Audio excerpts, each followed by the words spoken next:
दोस्तों, आप सभी का बहुत बहुत स्वागत है हमारे चैनल में। इस वीडियो के अंदर अभी हम लोग लूसेंट सामान्य ज्ञान इससे रिलेटेड जो है इम्पोर्टेंट 40+ क्वेश्चन इस वीडियो में देखने वाले हैं, जो कि आपके आने वाले एग्जाम से railway group D, SSC, UP police, लेखपाल और आने वाले सभी प्रतियोगिता परीक्षा के लिए काफ़ी इम्पोर्टेंट है। तो दोस्तों, आप इस वीडियो को बहुत ध्यान से लास्ट तक देखिए। चैनल पर नया है तो चैनल को सब्सक्राइब कर बेल आइकन यानी जो घंटे का निशान है इसे ऑन कर दें। और ये टोटल जो है 40+ क्वेश्चन है। आप इनमें से कितने क्वेश्चन सही कर पाते हैं अपना स्कोर कमेंट बॉक्स में लगा सकते हैं। तो चलिए शुरू करते हैं। देखिए, यहाँ पर हमारा पहला क्वेश्चन दिया गया है, निम्नलिखित में से कौन सा एक इंटरनेट ब्राउज़र नहीं है। तो देखिए, करेक्ट आंसर ऑप्शन ए हो जाएगा पांडा। पांडा एप्लीकेशन जो है ये इंटरनेट ब्राउज़र नहीं है। पांडा एप्लीकेशन की बात करें तो ये एक थर्ड पार्टी ऐप स्टोर है। पांडा एप्लीकेशन थर्ड पार्टी जो है ऐप स्टोर है। पांडा एप्लीकेशन का उपयोग जो है अनऑफिशियल ऐप को डाउनलोड करने में इसका उपयोग किया जाता है। सर्वप्रथम वेब ब्राउज़र का विकास टिम बर्नर्स-ली ने 1991 में किया था।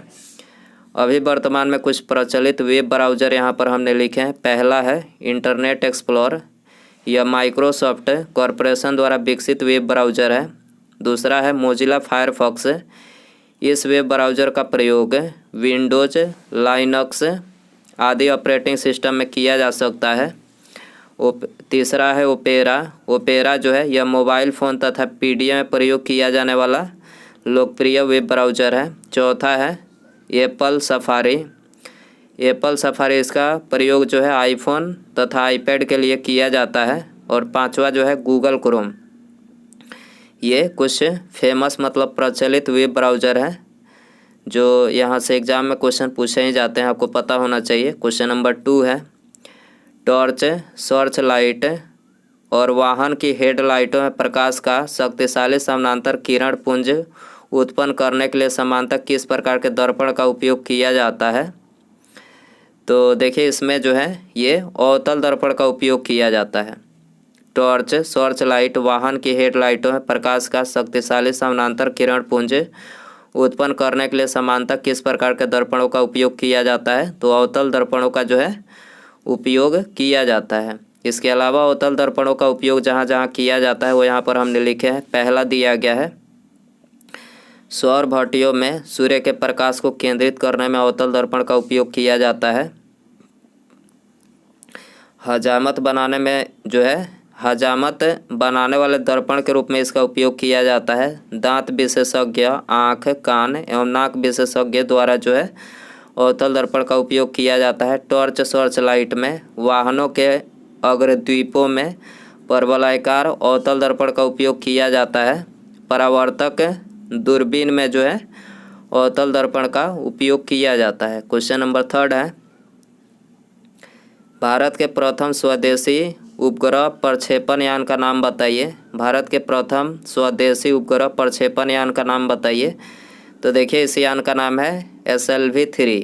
क्या नाम है? SLV-3 है। करेक्ट आंसर बी हो जाएगा। क्वेश्चन नंबर 4 है, कंप्यूटर का ऑपरेटिंग सिस्टम डैश का एक उदाहरण है। तो कंप्यूटर का ऑपरेटिंग सिस्टम जो है सिस्टम सॉफ्टवेयर का उदाहरण है। करेक्ट आंसर बी हो जाएगा। क्वेश्चन नंबर 5 है, चांदी किस पदार्थ के साथ अभिक्रिया करने पर काली पड़ जाती है। चांदी किस पदार्थ के साथ अभिक्रिया करने पर काली पड़ जाती है।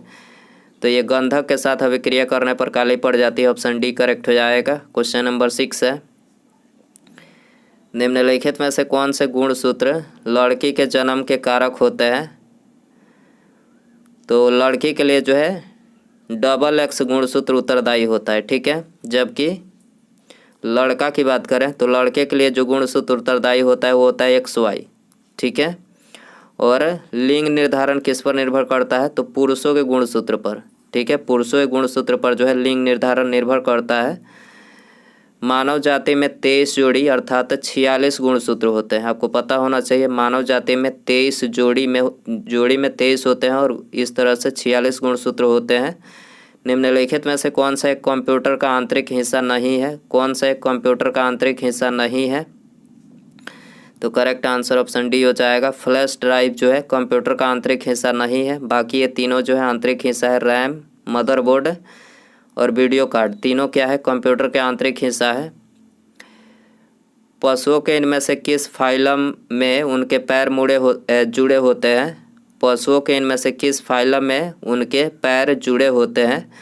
तो आर्थ्रोपोडा के जुड़े होते हैं। ऑप्शन डी करेक्ट हो जाएगा।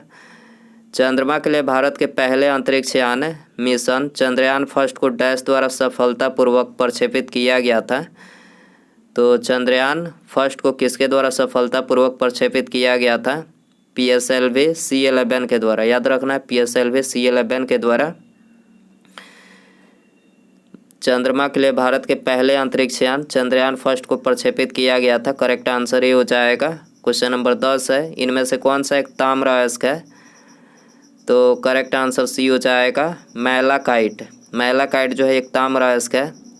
इसके अलावा यहाँ पर आयरन के कुछ महत्वपूर्ण अयस्क के नाम लिखे हैं। आयरन के महत्वपूर्ण अयस्क है हेमेटाइट, लिमोनाइट, मैग्नेटाइट जिसे लेड स्टोन भी बोला जाता है, सीडेराइट और आयरन पाइराइट। ये सभी क्या है? आयरन के अयस्क है। निम्नलिखित में से कौन सा अंटार्कटिका में स्थित भारतीय अनुसंधान केंद्र नहीं है? कौन सा अंटार्कटिका में स्थित भारतीय अनुसंधान केंद्र नहीं है? तो करेक्ट आंसर डी हो जाएगा, दक्षिण यमुनोत्री। दक्षिण यमुनोत्री जो है अंटार्कटिका में स्थित भारतीय अनुसंधान केंद्र नहीं है। E300 का सामान्य नाम बताइए। E300 का सामान्य नाम क्या है? Vitamin C. बी आंसर हो जाएगा। इसके अलावा यहाँ पर हमने विटामिन और उनके रासायनिक नाम लिखे हैं। विटामिन ए की बात करें तो इसका रासायनिक नाम जो है रेटिनॉल है। Vitamin B1 thiamine, vitamin C ascorbic अम्ल, vitamin K phylloquinone, vitamin B9 folic acid, vitamin B7 biotin. किस संधि पर हस्ताक्षर के बाद यूरोपीय समुदाय को यूरोपीय संघ के रूप में जाना जाने लगा? तो करेक्ट आंसर सी हो जाएगा, द ट्रीटी ऑफ मास्ट्रिच 1992 के संधि पर हस्ताक्षर के बाद जो है यूरोपीय समुदाय को यूरोपीय संघ के रूप में जाना लगा। भारत में सांप्रदायिक निर्वाचन के जनक किसे कहा जाता है? भारत में सांप्रदायिक निर्वाचन के जनक किसे कहा जाता है? तो देखिए ये कहा जाता है लॉर्ड मिंटो द्वितीय को। लॉर्ड मिंटो द्वितीय को कहा जाता है। ऑप्शन सी करेक्ट हो जाएगा। भारत के कृषि एवं किसान कल्याण मंत्रालय ने प्रतिवर्ष डैश को राष्ट्रीय महिला किसान दिवस मनाने की घोषणा की है। भारत के कृषि एवं किसान कल्याण मंत्रालय ने प्रतिवर्ष डैश को राष्ट्रीय महिला किसान दिवस मनाने की घोषणा की है। तो ये प्रति वर्ष जो है 15 अक्टूबर को मनाने की घोषणा की है। ऑप्शन ए करेक्ट हो जाएगा। भारतीय संविधान के भाग 4 का अनुच्छेद 43 भी डैश से संबंधित है। तो भाग 4 का 43 बी किससे संबंधित है? सहकारी समितियों से संबंधित है। ऑप्शन डी करेक्ट हो जाएगा। क्वेश्चन नंबर 17 है, 1901 में प्रथम नोबेल शांति पुरस्कार विजेता हेनरी ड्यूरेंट ने किस संगठन का गठन किया था? तो देखिए ये गठन किया था इंटरनेशनल रेड क्रॉस का। ठीक है, ऑप्शन डी करेक्ट हो जाएगा। क्वेश्चन नंबर 18 है, पूर्वी भारत की प्रधानमंत्री ऊर्जा गंगा परियोजना किससे संबंधित है? पूर्वी भारत की प्रधानमंत्री ऊर्जा गंगा परियोजना किससे संबंधित है? तो ये प्राकृतिक गैस की पाइपलाइन से संबंधित है। ऑप्शन ए करेक्ट हो जाएगा। क्वेश्चन नंबर 19 है, हमारे शरीर में नमक की मात्रा कितनी होती है? तो 0.4% जो है हमारे शरीर में नमक की मात्रा होती है। दोस्तों यदि आपको वीडियो पसंद आ रहा है तो प्लीज़ वीडियो को लाइक करें, अपने दोस्तों में शेयर करें। चैनल पर नया है तो चैनल को सब्सक्राइब करके बेल आइकन ऑन रखें ताकि जब भी मैं कोई नई वीडियो अपलोड करूँ उसका नोटिफिकेशन आपको समय से मिल सके। सबसे ज़्यादा प्रोटीन किसके दूध में होता है? ये भी क्वेश्चन कई बार पूछा गया है, वेरी इंपॉर्टेंट क्वेश्चन। तो सबसे ज़्यादा जो प्रोटीन होता है वो बकरी के दूध में होता है। ऑप्शन बी करेक्ट हो जाएगा। 1793 में किस गवर्नर जनरल के शासन में बंगाल की अस्थायी बंदोबस्त लागू की गई थी? तो करेक्ट आंसर ऑप्शन बी हो जाएगा, लॉर्ड कॉर्नवालिस के समय में। लॉर्ड कॉर्नवालिस के समय में जो है बंगाल की स्थायी बंदोबस्त लागू की गई थी। इन्हीं के समय में जो है मतलब लॉर्ड कॉर्नवालिस ने ही जो है भारत में सिविल सेवा का इनको जो है जन्मदाता कहा जाता है। इसके अलावा इनको भारत में पुलिस सेवा का भी जन्मदाता कहा जाता है। क्वेश्चन नंबर 22 है, इनमें से कौन सी कार्यवाही सविनय अवज्ञा आंदोलन के शुरू होने की वजह बनी? तो करेक्ट आंसर ऑप्शन सी हो जाएगा डांडी यात्रा। डांडी यात्रा सविनय अवज्ञा आंदोलन के शुरू होने की वजह बनी। डांडी यात्रा की बात करें तो 12 मार्च 1930 को ये शुरू हुई और 6 अप्रैल 1930 तक ये चली थी डांडी यात्रा। डांडी मार्च में 78 अनुयायियों के साथ महात्मा गांधी ने साबरमती आश्रम अहमदाबाद से डांडी नवसारी जिला गुजरात तक जो है पैदल यात्रा की थी। 6 अप्रैल 1930 को डांडी में अवैध रूप से नमक बनाकर नमक कानून तोड़ा गया। किसके द्वारा? महात्मा गांधी जी के द्वारा। याद रखना है। 23 है, नोबेल शांति पुरस्कार से सम्मानित होने वाले प्रथम चीनी नागरिक का नाम बताइए। तो पहले चीनी यात्री नोबेल पुरस्कार से सम्मानित होने वाले ये है लियू सियाओबो। सियाओबो जो है ये नोबेल शांति पुरस्कार से सम्मानित होने वाले प्रथम चीनी नागरिक हैं।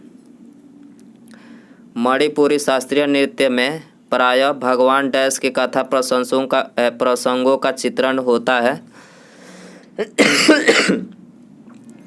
तो किनका होता है? तो ये होता है कृष्ण का। ठीक है, आंसर हो जाएगा बी। निम्नलिखित में से कौन सा विकल्प संयुक्त राष्ट्र के अंग और उनके मुख्यालयों का सही युग्म नहीं है? तो करेक्ट आंसर ऑप्शन बी हो जाएगा विश्व स्वास्थ्य संगठन। इसका मुख्यालय न्यूयॉर्क नहीं है। ठीक है, इसका मुख्यालय कहाँ पर है? इसका मुख्यालय जेनेवा स्विट्जरलैंड में स्थित है। विश्व स्वास्थ्य संगठन इसकी स्थापना 7 अप्रैल 1948 को की गई थी। इसके अलावा बाकी ये तीनों करेक्ट हैं। तीनों करेक्ट है। इंटरनेशनल कोर्ट ऑफ जस्टिस इसका मुख्यालय हैंग में है।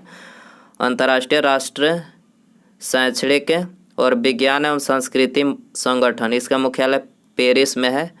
अंतर्राष्ट्रीय परमाणु ऊर्जा एजेंसी इसका मुख्यालय वियना में है। 26 है, ब्रिटिश प्रधानमंत्री विंस्टन चर्चिल को डैश के लिए नोबेल पुरस्कार मिला था। तो ये साहित्य के लिए जो है नोबेल पुरस्कार मिला था। करेक्ट आंसर सी हो जाएगा। विंस्टन चर्चिल की बात करें तो विंस्टन चर्चिल एकमात्र ब्रिटेन के प्रधानमंत्री हैं जिसे वर्ष 1953 में नोबेल पुरस्कार मिला था। विंस्टन चर्चिल द्वितीय विश्व युद्ध के समय ब्रिटेन का प्रधानमंत्री था। 27 है, देश और उनकी राजधानी को इनमें से कौन सा युग्म सुमेलित नहीं है? तो देखिए यहाँ पर जो है पहला ही सुमेलित नहीं है, कजाकिस्तान सुमेलित नहीं है। 28 है, ताप विद्युत संयंत्र और उनके स्थान का इनमें से कौन सा युग्म सुमेलित नहीं है? तो करेक्ट आंसर ऑप्शन बी हो जाएगा, तालचर जो है ये सुमेलित नहीं है। प्रधानमंत्री मुद्रा योजना का क्या उद्देश्य है? प्रधानमंत्री मुद्रा योजना का क्या उद्देश्य है? तो देखिए इसका उद्देश्य है गैर कारपोरेट लघु व्यापार क्षेत्र को वित्तीय सहायता का प्रावधान। प्रधानमंत्री मुद्रा योजना का क्या उद्देश्य है? तो गैर कारपोरेट लघु व्यापार क्षेत्र को वित्तीय सहायता का प्रावधान जो इसका उद्देश्य है। ताजमहल के सजावट के लिए मुख्यतः किस वस्तु तकनीक का इस्तेमाल किया गया था? ताजमहल के सजावट के लिए मुख्यतः किस वस्तु तकनीक का इस्तेमाल किया गया था? तो ये पिएट्रा ड्यूरा का इस्तेमाल किया गया था। पिएट्रा ड्यूरा का इस्तेमाल किया गया था। करेक्ट आंसर ऑप्शन सी हो जाएगा। निम्नलिखित में से कौन से सिंधु नदी की सहायक नदी नहीं है? कौन से सिंधु नदी की सहायक नदी नहीं है? तो करेक्ट आंसर सी हो जाएगा, गोमती जो है सिंधु नदी की सहायक नदी नहीं है। सिंधु की सहायक नदियां हैं झेलम, चिनाब, रावी, ब्यास, सतलज। गोमती नदी की बात करें तो गोमती नदी सरयू नदी की सहायक नदी है। गोमती नदी उत्तर प्रदेश की नदी है जो गोमत ताल से निकलती है। सिंधु नदी का उद्गम तिब्बत के मानसरोवर के निकट है सानो ख्याबाब हिमनद से हुआ है। झेलम नदी की बात करें तो झेलम नदी का उद्गम जम्मू कश्मीर के बेरीनाग या शेषनाग झील है। किस प्रकार की मिट्टी में कपास का उत्पादन सबसे अच्छा होता है? तो कपास का उत्पादन सबसे अच्छा जो है ये काली मिट्टी में होता है, जिसे रेगुर मिट्टी के नाम से जाना जाता है। करेक्ट आंसर ये हो जाएगा। और ये सबसे अधिक महाराष्ट्र राज्य में पाया जाता है काली मिट्टी।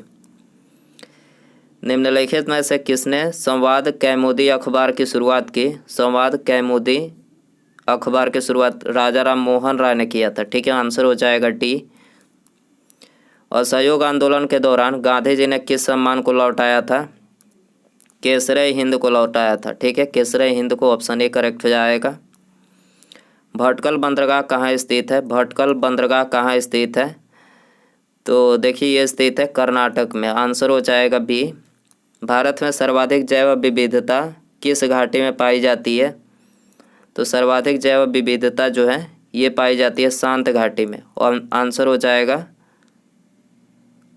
जाएगा ऑप्शन सी 37 है। क्षय रोग मानव शरीर के किस भाग को प्रभावित करता है? तो देखिए ये फेफड़े को प्रभावित करता है। करेक्ट आंसर ऑप्शन ए हो जाएगा। धातुओं में सबसे कम घनत्व वाला तत्व कौन सा है? धातुओं में सबसे कम घनत्व वाला तत्व कौन सा है? तो ये है लिथियम। कौन सा है? लिथियम है। करेक्ट आंसर ऑप्शन बी हो जाएगा। किसी तत्व का रासायनिक गुण कौन तय करता है? किसी तत्व का रासायनिक गुण कौन तय करता है? तो इलेक्ट्रॉन की संख्या तय करता है। ठीक है, करेक्ट आंसर सी हो जाएगा। समान कार्य के लिए समान वेतन भारत के संविधान में सुनिश्चित किया गया है। तो ये एक राज्य के नीति निर्देशक सिद्धांतों का अंग है। ये क्या है? राज्य के नीति निर्देशक सिद्धांतों का अंग है। आंसर हो जाएगा बी 41 है। भारत में न्यायिक पुनरीक्षण की संकल्पना निम्नांकित देश के संविधान से ली गई है। न्यायिक पुनरीक्षण की कल्पना किस देश के संविधान से ली गई है? तो ये संयुक्त राज्य अमेरिका से ली गई है। करेक्ट आंसर बी हो जाएगा। 42 है। निम्नांकित में संसार का सर्वाधिक व्यस्त महासागरीय गर्त कौन सा है? निम्नांकित में संसार का सर्वाधिक व्यस्त महासागरीय गर्त कौन सा है? तो ये है उत्तरी अटलांटिक महासागर। उत्तरी अटलांटिक महासागर है। आंसर हो जाएगा बी। उसके बाद यहाँ पर हमारा अगला क्वेश्चन है, आयतन के आधार पर विश्व की सबसे बड़ी नदी कौन सी है? आयतन के आधार पर विश्व की सबसे बड़ी नदी कौन सी है? तो ये है अमेजन। ठीक है, करेक्ट आंसर ऑप्शन ए हो जाएगा। तो दोस्तों ये थे लूसेंट सामान्य ज्ञान के इम्पोर्टेंट 40+ क्वेश्चन। आई होप कि ये वीडियो आपको पसंद आया रहेगा। पसंद आया तो प्लीज़ वीडियो को लाइक करें, अपने दोस्तों में शेयर करें। चैनल पर नया है तो चैनल को सब्सक्राइब करके बेल आइकन यानी घंटे का निशान है उसे ज़रूर सेंड कर दें। ठीक है, ताकि जब भी मैं कोई नई वीडियो अपलोड करूं उसका नोटिफिकेशन जो है आपको सबसे पहले मिल सके। तो सब्सक्राइब करने के बाद बेल आइकन ऑन रखें। ठीक है, मिलते हैं अगले वीडियो में। नमस्कार, जय हिंद, जय भारत।